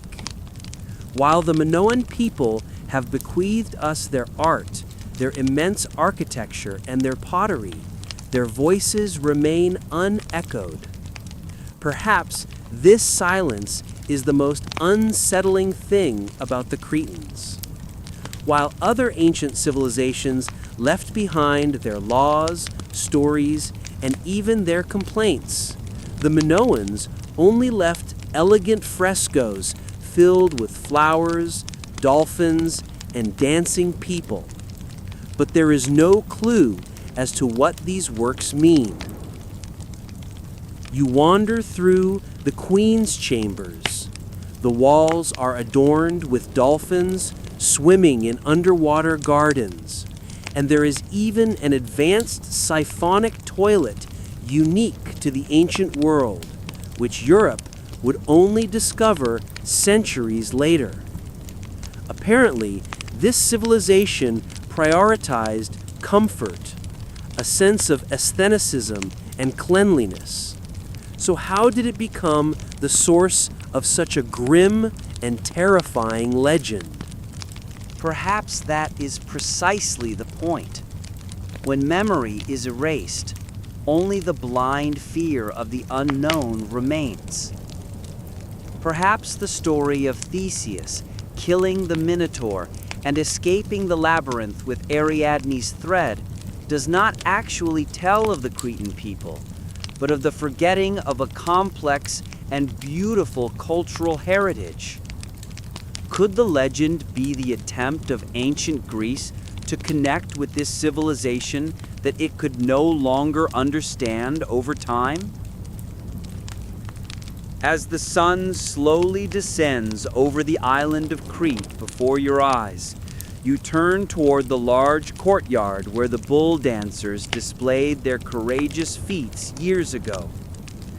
The mountains around Minos are cloaked in the purple of sunset, and the scent of sea salt mingles with the timeless traces of time in the air.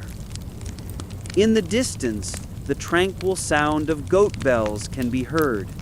A shepherd accompanies his flock, taking them home for the rest of the day. This is still a breathing island, not just a museum. People continued to care for olive groves that may have been planted when the last ruler of the ancient Minoan civilization sat on the throne. Children play in villages built upon foundations dating back to the Bronze Age. But there is something different in the texture of time on this island. Perhaps it is the weight of the mystery and the unanswered questions here. Or maybe the state of the ruins shimmering in the daylight, which seem neither entirely intact nor entirely destroyed. This feeling is most palpable when you sit alone in the throne room of the old palace, or wander through the storage areas where the colossal jars cast dim shadows. Time here does not flow like a linear line. The past and the present are intertwined. Only the density of the air separates them to some extent. The Minotaur, if real, must be long dead. The labyrinth, if it truly was a labyrinth, now only welcomes patient archaeologists and curious tourists through its corridors connecting rooms. Yet, this place still evokes the impression that something is waiting to be discovered, waiting for a secret to be solved, a code to be broken, or to understand what truly happened here centuries ago. Perhaps this is what drives people to return here, to Crete. Their desire to excavate the ancient ruins, to repair the frescoes, and to piece together the pottery fragments. This is not merely archaeological curiosity. It is as if there is still a thread to follow, perhaps a mysterious path leading to the heart of the labyrinth waiting to be found. But as you prepare to leave the island, you realize something else. The Minotaur legend is actually a winding path designed to mislead you. But the true magic of this island is hidden elsewhere. It is a story felt in the lights that shimmer when the morning sun hits the ancient stone walls, and in the wind passing through the leaves of the olive trees. It is the effort to patiently reassemble the beauties of what was long ago fragmented and scattered.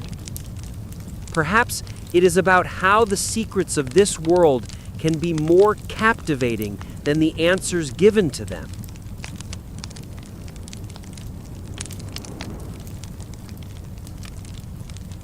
The sounds of wind chimes rise from every corner. These are not ordinary bamboo or wooden chimes. They are elegant artifacts carefully crafted from bronze, silver, and a metal never before seen on Earth. These chimes dangle from the palace arches, flutter from tree branches, or swing in the air, even though they are seemingly attached to no string or hook. The music produced by these chimes is constantly changing. Sometimes it turns into such a harmonious and unique melody that it brings tears to your eyes. But sometimes the sounds are so discordant that you feel the urge to cover your ears. Yet, after a while, you understand that even this chaos is entirely conscious, not random, but tempered by a deep order. The wind chimes whisper gently to each other, sharing the weather conditions of the Mediterranean and issuing warnings about an approaching storm near the African coast. They do not neglect to celebrate a merchant ship's voyage toward its home with light breezes. Aeolus himself is in remarkably good condition, and describing him is as difficult as trying to define the nature of another wind. Sometimes he appears as an old man with snow-white beards that stream behind him like mist. At other times, he transforms into a middle-aged woman whose hair seems woven from the texture of the air, or a young man whose facial features constantly change like the clouds moving at a dizzying speed across the sky. Then he leads you to the most special part of his palace, a large, domed, circular room that allows you to observe the sky in real time. But what you see is not limited to the sky above Aeolia. The ceiling changes over time, offering you the atmosphere of Troy, letting you feel the winds of Egypt, and showing you the pristine seas of the West where no human hand has yet sailed. In this mysterious place, Aeolus greets you and Odysseus. "Welcome," he says. His words reach your ear with a faint breeze, carrying the freshness of olive groves, the snowy scents of distant mountains, and the salty breath of the deep ocean. Welcome to the place where all the winds are born. But his voice carries the same timbre in all its forms, as tranquil as a sweet wind gliding through pine trees, as sincere as a gentle breeze affectionately filling the sails, and as magical as the whisper of thunder echoing from the depths of a cave. When Aeolus speaks, you feel him not only with your ears, but with your entire being. His words caress your hair, subtly touch your clothes, and carry the stories of different geographies to your body. Your eyes drift to the center of the room. There is a breathtaking scene. A sphere resembling crystallized air spins ceaselessly at chest level. Within this sphere, dancing with deeply emitted lights, the tranquility of silver, the splendor of gold, and the serenity of translucent blues blend together. It offers you a visual feast of patterns painted with invisible brushes, playing by themselves. As you watch, these patterns rotate, chase each other, and enter into motion. Sometimes they form spirals in the curves of seashells. Sometimes they circle in pairs, dancing like invisible birds. In another moment, they all concentrate on one side of the sphere, then begin to scatter again like an explosion, filling the room with restless but energetic waves. Aeolus's voice complements this fascinating view. "The resting winds," he says, slowly, with a slight smile on his lips and a tone of fatherly pride. When they are not needed elsewhere, these winds return home and play. But you understand that these are not merely air currents. They are individuals, each with different characters. Unique individuals with original play styles, customary movement patterns, and relationships among themselves. As all this splendor appears before your eyes, you feel as if you are silently watching the joyful games of a large family of invisible children. The energy of the room changes as soon as your fingers touch the crystallized surface. Not violent or terrifying, but a gentle and curious movement, more like a dozen invisible cats purring as they rub against your legs. Your hair rises, settles, rises again, and calms down, carried by the melody of a light breeze. Your clothes gently ripple, as if you are in the middle of a soft current of water. Aeolus smiles faintly, noticing your fascination in his sparkling eyes. After a brief silence, he asks, "Would you like to meet them?" and raises his palms toward the sphere without waiting for an answer. "They know everything," Aeolus says, his voice as soft as the wind itself. "Every sail, every bird, every blade of grass that bows before them. They have been my eyes and ears in the mortal world." Not a sound, but something akin to sound touches your ears. The north wind resembles the low, powerful rumble of distant thunder, a little grumpy, as if newly awakened from sleep. The south wind laughs faintly, like raindrops gently kissing leaves, warm and mischievous. The west wind hums the rhythm of opening flowers, melting ice, and birds on their way back. The east wind spreads whispers carrying secrets, matters related to the approaching shadows of stormy days. Information about a pod of dolphins dancing in the cool waves of Sicily. The story of a lonely lighthouse keeper who can only speak with the wind. A fishing village on the Anatolian coast needing cool, dry winds to dry their nets. The swiftly passing moments of a grain-laden merchant ship racing toward Alexandria, trying to escape the season's severe storm. A young shepherd sits on the foothills of the Thessalian mountains. He tries to design wind patterns to predict the grazing spot for his flock. You watch Aeolus. His work is entirely different from what is assumed. He is not a general setting rules for the winds. His method consists of patiently listening, hearing the sounds of the wind. In the crystal room, he sits motionless with his eyes closed, listening to the secrets of the universe with every faint breeze that arrives. Odysseus and his crew spend a month on this island. And what a month! Every morning when you wake up, you are greeted by the magical songs of new wind chimes beginning to take root. It resembles the flowers blooming in Aeolus's garden. These enchanting melodic seeds sprout from the call of crystallized memories brought by the wind. You delve into a deep conversation about the sunset, which seems to paint the bronze walls with a texture of copper-colored light.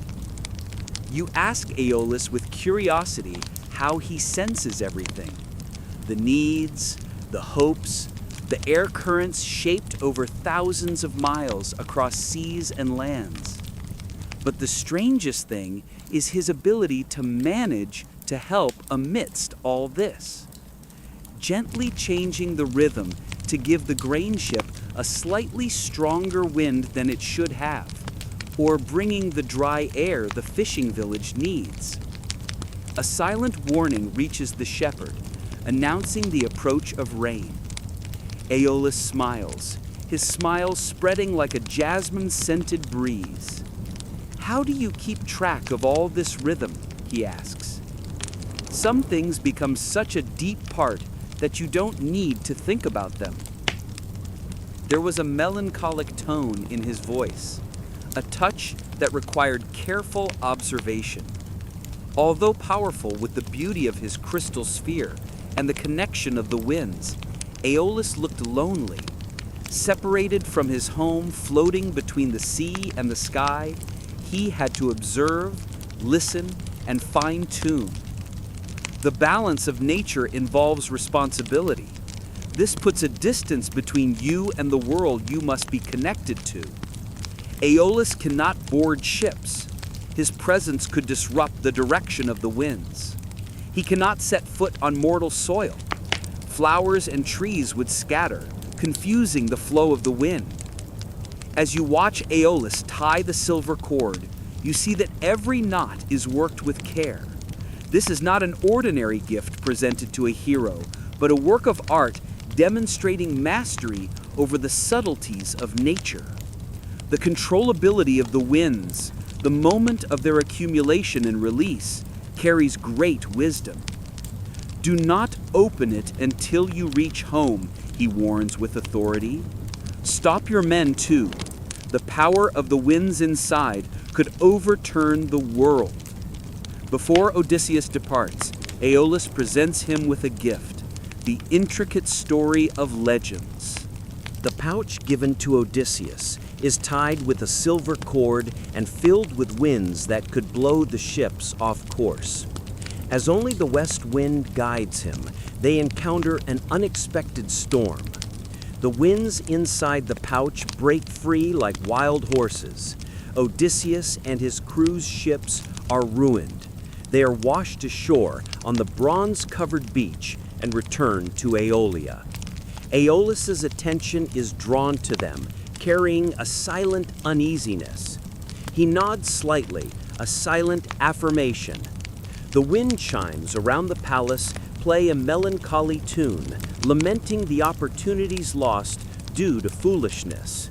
Odysseus's men do the wrong thing at exactly the wrong time.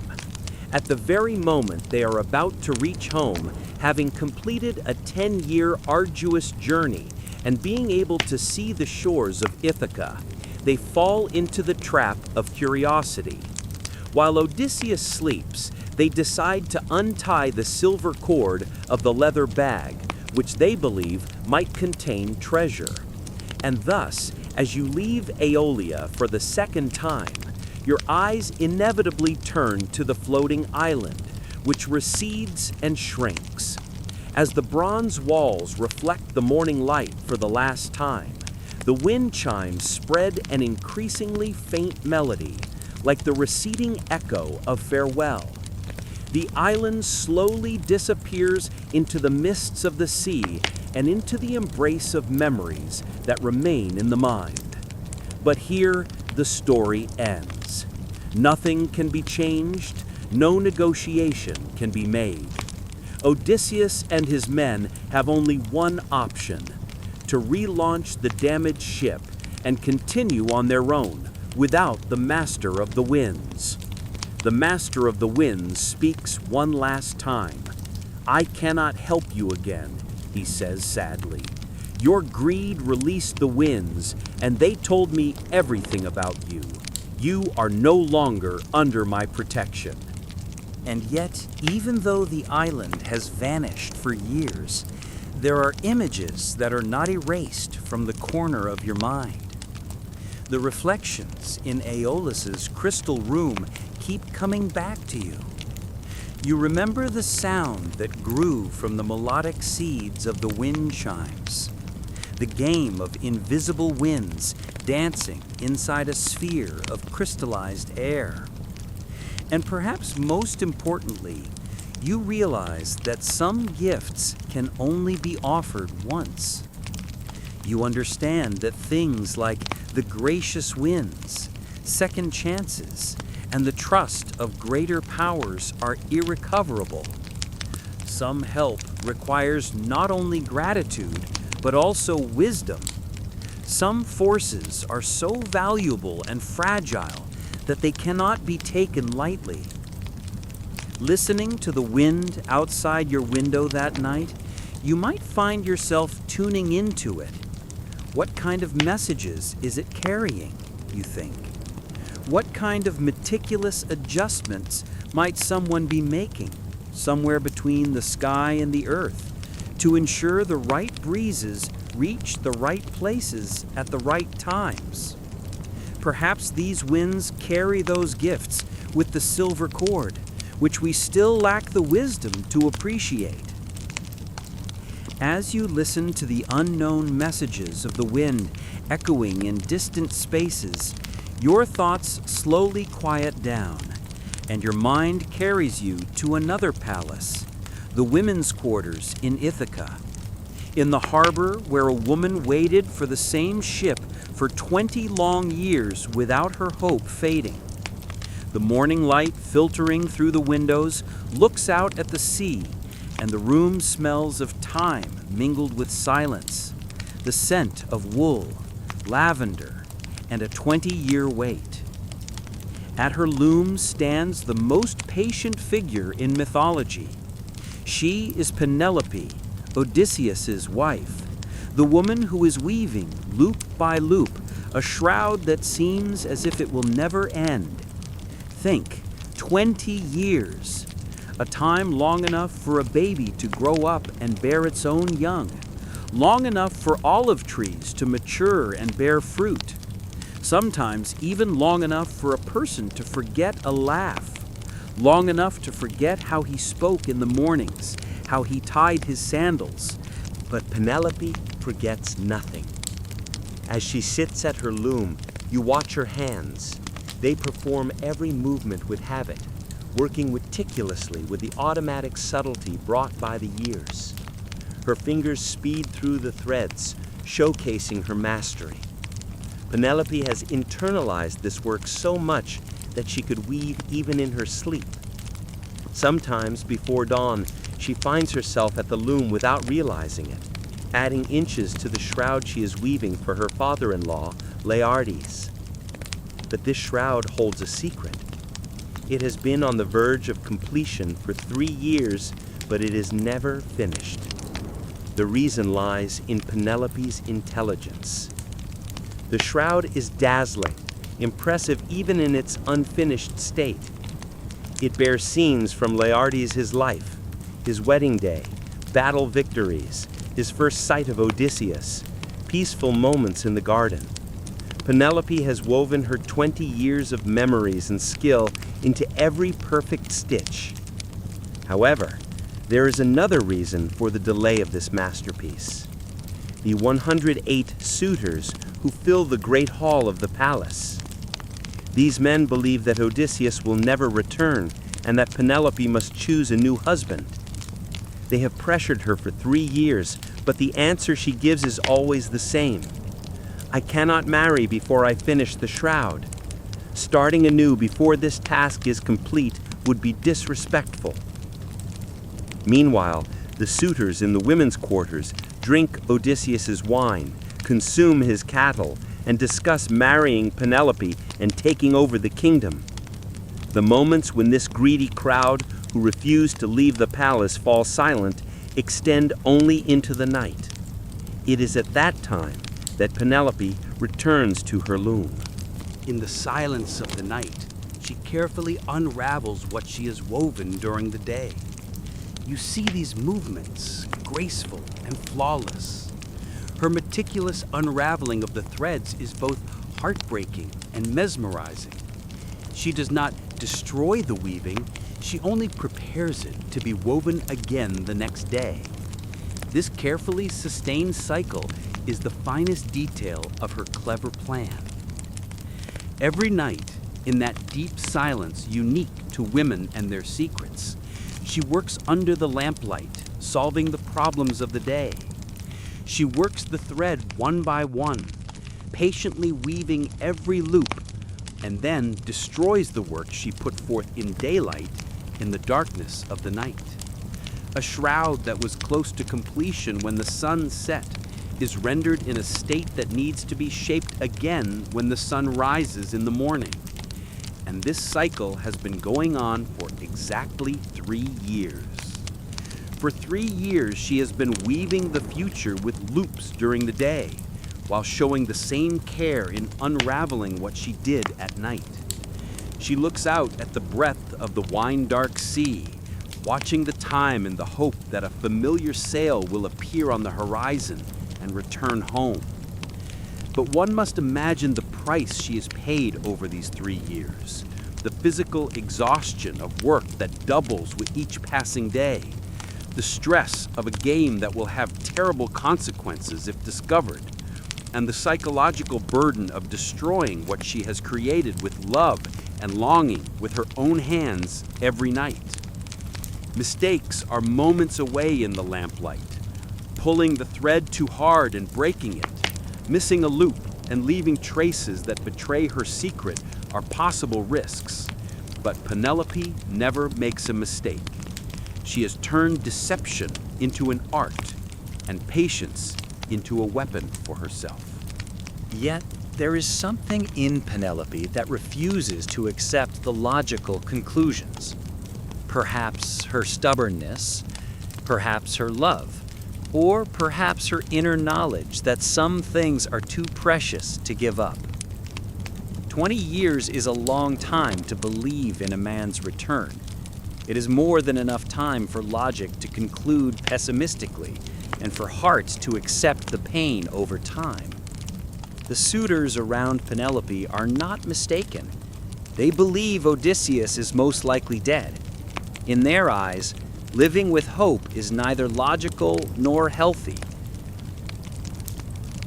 But in the depths of this story of endless effort lies the indescribable fatigue brought by merely deferred hope. Because despite all her determination, there must be moments when Penelope questions how much longer she can weave and unravel for a man who has not returned.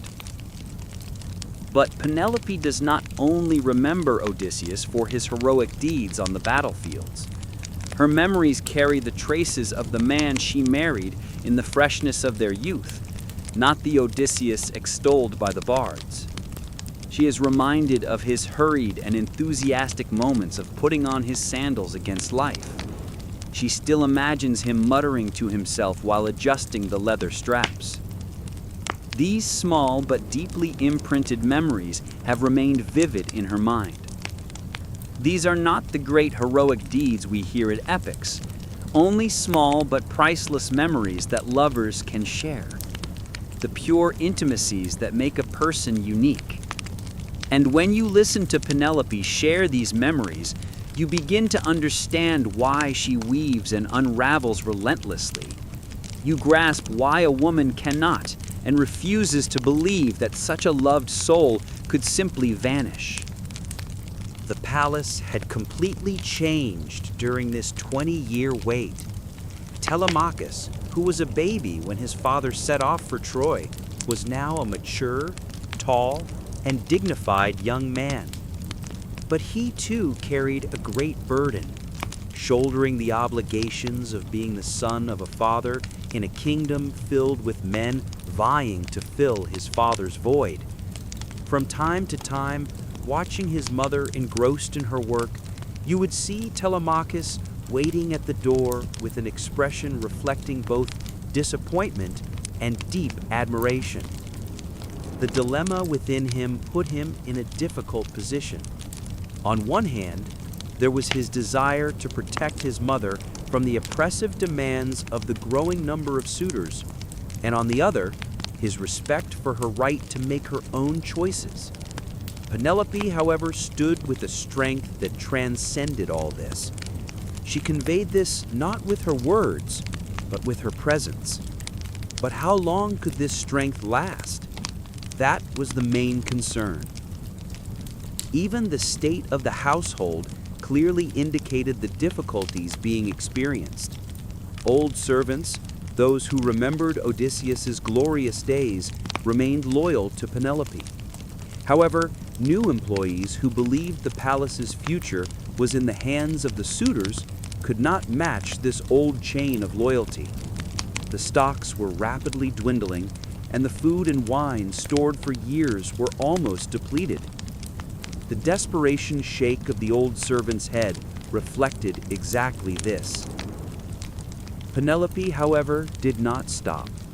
Every day, she dedicated herself to her work at the loom to create something meaningful and beautiful, weaving a funeral shroud worthy of an old man's honor, but secretly prolonging the process for someone who deserved a homecoming more. Her hands working on the loom were like a prayer, expressed through wool and hope. This physical effort by which Penelope held on to the world was the most concrete symbol of her stubborn refusal to surrender. But a careful servant finally noticed something strange. No progress was being seen on the cloth she was constantly watching. The shroud, which should have reached colossal dimensions after being woven every day for 3 years, was still unfinished. This servant was a young and observant woman whose loyalty could waver. She finally uncovered the secret. Penelope returned at night and unraveled what she had woven during the day, repeating the same effort all over again. The secret of Penelope's 3 years of meticulously sustained deception was finally revealed. The most striking thing during this confrontation was her calmness. She could no longer deceive anyone, but she did not attempt to deny it either. Instead of apologizing or offering excuses, she stood tall at her loom, resting her hands on the frame, and looked at the suitors with a calm yet defiant expression. Even the angry crowd was taken aback by her posture. "We have played enough games," roared the most impatient one. "You will choose a husband within a month, or we will decide for you." This confrontation had turned ugly. While the suitors believed their aggression would exert pressure, they were beginning to realize they had been outsmarted by a cunning woman for a long time. As the suitors stormed the women's quarters with their anger, they hurled accusations and shouted. Yet Penelope proved to be smart enough to show that even giving up required a strategy. Her suggestion to string Odysseus's powerful bow and shoot an arrow through the handles of 12 axes was a seemingly simple task that a skilled archer could perform. However, the deep irony and defiance within it were the beginning of a new game. This bow is a weapon that is integrated with Odysseus's unique strength and technique, so harmonious, so flawless, as if it were an inseparable part of his body. Finally, she makes her decision and says, "I will choose." But the suitors do not know this. When they see a bow, they assume it is an ordinary weapon that can be used with only muscle strength and habit. But what they do not know is that some things exist only for one person, and no matter how much effort is put in, this reality will not change. In Penelope's eyes, this bow might be the premonition of a marriage she does not desire, or perhaps a sign that the ship she longs for will finally return. Maybe it is the only thing keeping her hands busy as she prepares for the whirlwind of emotions within her. You want to tell her that heroes sometimes come back, that the waiting will end, that 20 years of longing will finally conclude. But the outcome of the contest is still uncertain. The suitors are unaware, and Penelope is far from sure. This is why the only thing she does is to weave, to hope, and to believe that somewhere on earth, someone who is the reward for her patience is still fighting. As the suitors prepare for the final contest, Penelope goes to the loom. But this time, what she weaves is not the shroud for the deception. That chapter is closed. Now, she begins something new that only her own eyes can see. This is where the most important lesson of Penelope's story is hidden. It is not that waiting always yields results, or that loyalty always brings happiness. It is that there can be some kinds of love so strong that even time will bow before them. Sometimes one must understand that the most heroic act is to endure one more day, not to give up hope, thread by thread, knot by knot. Tonight, turn your mind to the things you are waiting for. Hear the rhythm of hopes woven with patience. The soft sound of the shuttle moving through the complex weaving process connects you with the beat of time, making you feel the hope carefully woven into every inch of the fabric. Think of the patience required for 20 years spent waiting for love. Imagine how hope can be woven and unraveled with the dazzling threads of a loom. Now, take your mind eastwards, to the place where countless dawns are born, to the sky trembled by the goddess who embroiders the heavens with rose-colored fingers. And behind all this, lend an ear to the story of a goddess who lost her heart for a mortal. Imagine yourself in that magical moment when the world holds its breath, standing on a high hill by the seashore, just before sunrise. As the stars silently vanish in the fading light, the goddess of dawn is busy harnessing her winged horses to her golden chariot beyond the horizon. She chooses the pink, orange, and soft yellow hues that will adorn the sky. You feel her timeless hand determining the colors of the new day. And there, at that moment, everything is ready, not to end, but to begin. Today, as has happened for centuries, the dawn pauses once more before starting her eternal journey. She looks down upon the earth, as if tracing the outline of something she will never find again. She recalls a tear-inducing courage, a mortal who chose to remain human when he should have been immortal. His name was Tithonus, the most beautiful mortal who ever lived. His handsomeness was not that of warriors or kings.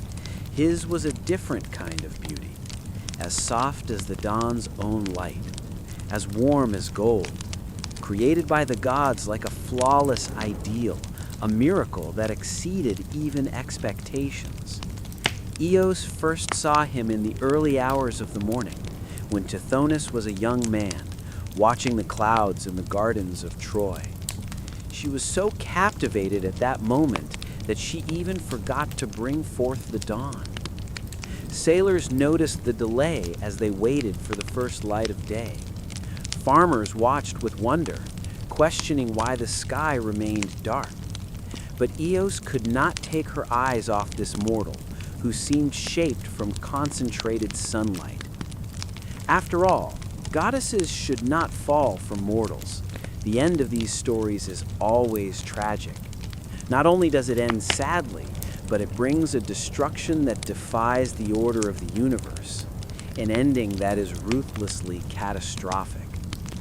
Mortals age and die. Gods maintain their eternal youth.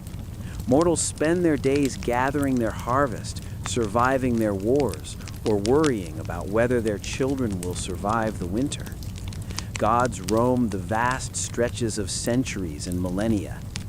But love is an emotion above the law. It cannot be limited by any boundaries or rules.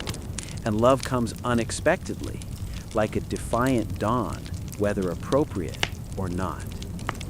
Eos, like other tragically infatuated goddesses, succumbed to her instincts. She tore through the sky as she descended from her golden chariot to the world and seized Tithonus. She carried him to her palace at the edge of the world, that mythical fringe where the ocean intersects with the sky, the place between endless day and night. Imagine being kidnapped by the dawn.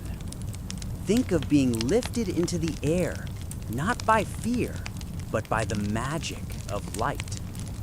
Perhaps Tithonus was astounded by the sound of hooves echoing in the morning skies and the trail of fire behind the chariot. Perhaps he begged Eos to return to the minor worries and short lifespan of his mortal life. But it was not so. Instead, he looked at her with an attention that surpassed beauty and power. It was a gaze that reached the depths of that person, and he immediately surrendered to love. And what a great love it was! They shared an unparalleled happiness in Eos' palace, built from clouds, crystals, and eternal sunrises. Every morning, as Eos painted the sky for the world below, Tithonus watched and learned the hidden names of colors that have no equivalent in mortal language. Someone who fixated on a shadow and carefully observed it might speak of its beauty, pointing to the elegance of a rose-colored line. The answer in return might be a voice mingled with deep sorrow, yet full of hope. A hand shining light as it moved its brush across the sky might say, "I use this shade on mornings when someone below receives news that will fundamentally change their life." And so a bond that lasted for years began between them. Eos taught Tithonus the magic of the dawn, encouraging him to understand her craft. Their union was so fulfilling that the years flew by under the influence of happiness. But in time, Eos became aware of a reality. This realization brought with it an unspeakable fear, filled with the impact of mortality to her immortal heart. Tithonus was aging. This change was neither striking nor sudden. It was simply the slow and inevitable process that affects every mortal being. Fine wrinkles were now appearing around his eyes.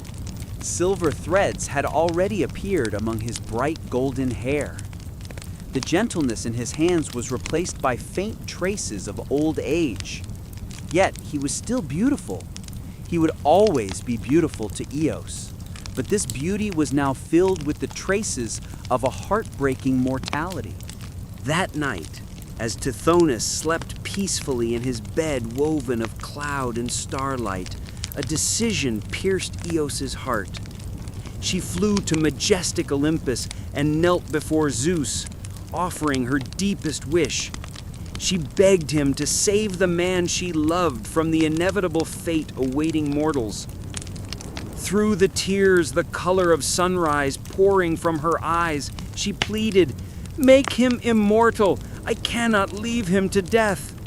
In return, I swear to create the most beautiful dawns the world has ever seen." Zeus, a god who knew both love and the suffering it brings, granted the wish. He bestowed immortality upon Tithonus with a word, the consequences of which Eos would be slow to grasp. There was a subtle yet vital rule to observe when making wishes to the gods. You must precisely articulate what you want. But Eos, blinded by love, had omitted the most important detail when wishing for eternal life: eternal youth.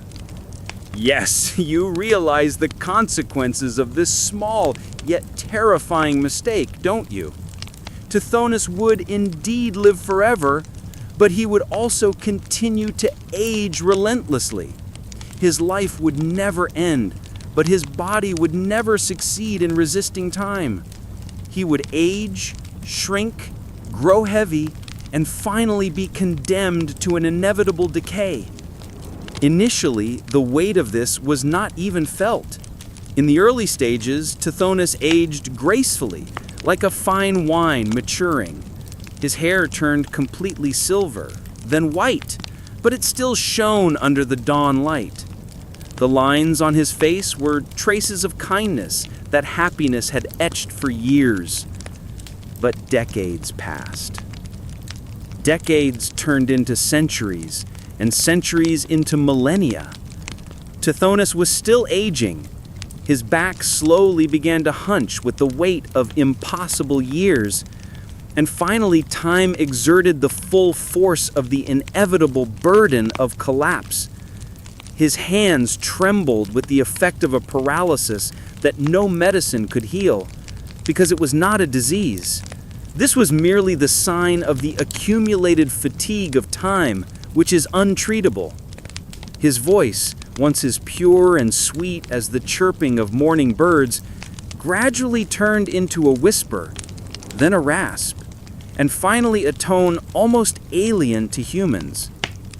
His eyes, which had seen miracles every dawn, were now clouded by a cataract mist that would never clear, because healing requires the possibility of death and renewal. And despite all this change, Eos continued to love him.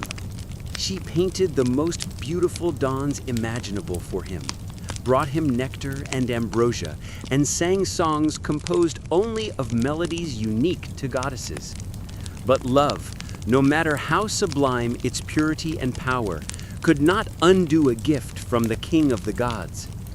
As time progressed, though progress is a strange word when speaking of eternity, Tithonus aged so much, became so frail, and was so worn out by the countless years' burden that little recognizable trace remained of the radiant young man Eos had admired. Some legends tell that Eos, out of compassion, eventually transformed him into a cicada. Now his voice was merely a whisper, echoing among the grasses. His existence was an animal linked to the cycle of days and seasons, expressed through the song of small yet persistent sounds that people mostly do not notice. Other stories say he silently vanished and became one with the dawn itself forever. Now his voice has become a faint sound heard as the morning light touches the world. Perhaps this is why dawns are so beautiful and yet so melancholic. But every morning, as Eos prepares to hitch her horses to her chariot and bring light to the world, she remembers everything of the past. She feels anew what it means to love with all your heart, the desire to protect that love eternally, and that some gifts are too dangerous to ask for, yet too valuable to refuse. Perhaps this is why twilight is the most melancholic moment of the day. Of course, it is magical. It is breathtakingly captivating, poetically impossibly beautiful. But it is also full of sorrow, because it expresses that all glorious things are inevitably mingled with mortality. Love, light, and life itself, these are valuable precisely because they are not entirely endless. Now you watch today's sunrise and feel how the light hesitates just before being born, pausing for a moment as if still looking down, as if still holding the hope of catching something golden, perfect, yet irretrievably lost in the past. The colors she paints across the sky are far more complex than before. Unlike the colors that recalled those first happy decades, now all of them are shaped by a deep sorrow. Golden hues watered with sadness, pinks embracing longing, oranges hiding the echoes of laughter, and yellows carrying the weight of regret. She speaks through her beauty, like an artist who has mastered pain, and this beauty touches the hearts of everyone who could not protect their loved ones. How deep a wish must a human have wished that it is impossible to give up? Or who in life has learned that fulfilling their greatest desire can sometimes be the cruelest gift? Despite this, every morning, every age, the sky is painted with colors anew, not out of obligation, because the gods are not limited only by beauty. But still, beauty is worth creating, even if that beauty is born from heartbreak. Every dawn is a love letter written to a world touched by both wonder and loss, both joy and sorrow. For mortals who live short lives and the immortals who must remember them forever, she embroiders hope onto the darkness, not from a firm belief that everything will be perfect, but because hope itself is beautiful, regardless of the outcome. In her palace, in a distant corner of the world, the goddess works surrounded by the tools of her art. Brushes made from the tails of comets, paints extracted from the essence of stars, and a palette featuring all the tones of light in the universe. Her endless work continues. There are some mornings in particular when the light shines with an extraordinary warmth. The colors dance in unique harmony, and you notice a different melody in the dawn chorus amidst the sounds of birds and insects. This sound is so light that perhaps it is the echo of a forgotten language, whispered since the beginning of time, before the existence of humankind. Maybe this is one of the sighs of that goddess, still brought to life, a faint echo of a love that continues to live in the miracle of the sunset, where darkness touches light, a love that saved him from death, but could not save him from the burden of eternal time. Yet we are grateful for the chance to witness 10,000 sunrises painted by those hands over millennia. Or perhaps we only hear the sound of the wind moving through the grass. Who knows? Perhaps this is the magical sound made when light first kisses the world. The sound of hope echoing with every rising sun, regardless of what yesterday left behind or what today will bring. As you drift into a deep sleep, finding peace in the memories of the dawn lights adorning the sky, you might find yourself left alone with your thoughts. If you could make a wish, what would you wish for? What gifts would you want to fill your heart with? It is then you understand that the most important part of a wish is not what you include, but actually what you make space for. For sometimes the most beautiful things, like a moment of dawn, a pure love, are those special stories told before sleep, are valuable because they are transient, because such beauties cannot be hoarded. Their meaning lies in the moment, in the poignant feeling of living with a spirit full of gratitude and admiration every single time. And you know without a doubt, the fact that this specific light, this very morning, or the story you just witnessed, will not return in exactly the same way, reinforces the value placed upon them.